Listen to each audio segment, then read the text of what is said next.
Shalom saudara-saudara pejuang iman, kita bersyukur akan kasih Tuhan dalam hidup kita, sehingga kita bisa berjumpa kembali saat ini.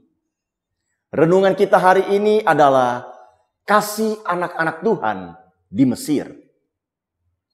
Anak-anakku, marilah kita mengasihi bukan dengan perkataan atau dengan lidah, tetapi dengan perbuatan dan dalam kebenaran. 1 Yohanes 3 ayat 18. Dalam bukunya yang berjudul The Upside Down Church, pendeta Greg Laurie mengatakan, orang-orang Kristen mula-mula tidak terlihat dalam perbantahan dengan kaum pagan, yaitu penyembah berhala. Mereka bertahan hidup dengan kaum itu. Kekristenan tidak melakukan upaya-upaya untuk menaklukkan kaum pagan dan mematikan Yudaisme dengan membalas pukulan dengan pukulan. Sebaliknya umat Kristen abad pertama lebih banyak memikirkan, mendoakan, dan bertahan hidup lebih lama daripada orang-orang yang tidak percaya. Senjata mereka selalu positif dan tidak negatif. Sejauh yang kita ketahui, mereka tidak pernah mengadakan demonstrasi atau mengadakan pemboikotan.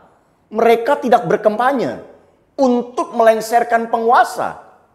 Sebaliknya, mereka berdoa dan berkhotbah dan memproklamasikan pesan Kristus yang dibunuh di atas kayu salib, bangkit dari antara orang mati dan siap untuk mengubahkan banyak kehidupan. Dan pesan itu didukung dengan tindakan mereka memberi, mengasihi. Seorang rekan kerja menceritakan sebuah kejadian penting yang dia saksikan di antara anak-anak Kristen di Mesir. Sekerupunan anak-anak sedang menantikan kami dengan wajah tersenyum ketika kami masuk ke sebuah ruangan kecil yang pengap. Umur anak-anak kecil tersebut berkisar 8 sampai 11 tahun dan kelihatannya mereka tidak menyadari akan keadaan di sekitar desa tempat mereka tinggal. Kemiskinan, masalah-masalah, dan penganiayaan untuk menjadi seorang Kristen, apalagi untuk seorang anak kecil, bukanlah hal yang mudah.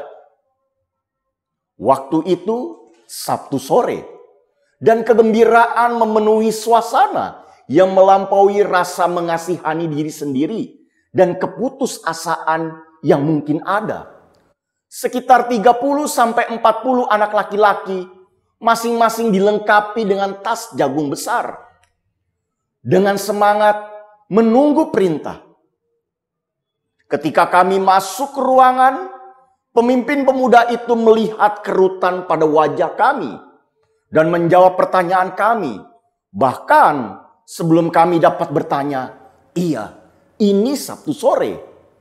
Dia mulai menjelaskan, dan malam ini anak-anak sekali lagi akan menyerbu desa kecil kami ini. Mereka akan pergi ke setiap rumah, di setiap jalan. Mereka akan bertanya kepada para penduduk, apakah mereka memiliki cukup roti untuk dimakan atau tidak. Jika di rumah tersebut ada kelebihan roti, maka mereka akan meminta keluarga itu untuk memberikan kelebihan roti itu dalam tas, untuk diberikan kepada mereka yang kekurangan roti.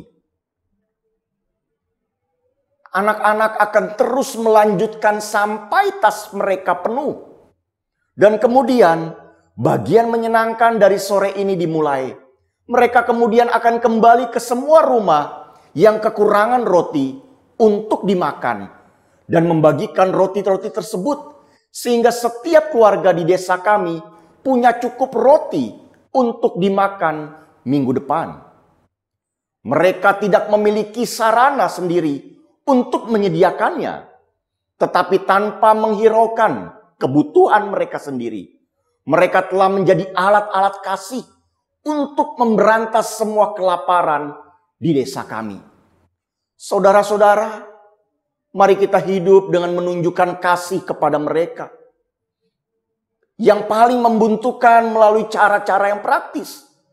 Dan kita berdoa agar Tuhan memberkati anak-anak Kristen Mesir yang mengasihi orang lain dan mendorong orang lain mendemonstrasikan kasih dengan cara yang praktis. Mari kita berdoa. Bapa, kami sungguh bersyukur dan berterima kasih. Biarlah melalui perenungan kebenaran firman-Mu ini, kami semakin diberkati bahwa Tuhan baik dan setia dalam kehidupan kami, mencukupkan segala kebutuhan kami. Terpujilah nama-Mu Bapa, di dalam nama Yesus. Haleluya. Amin.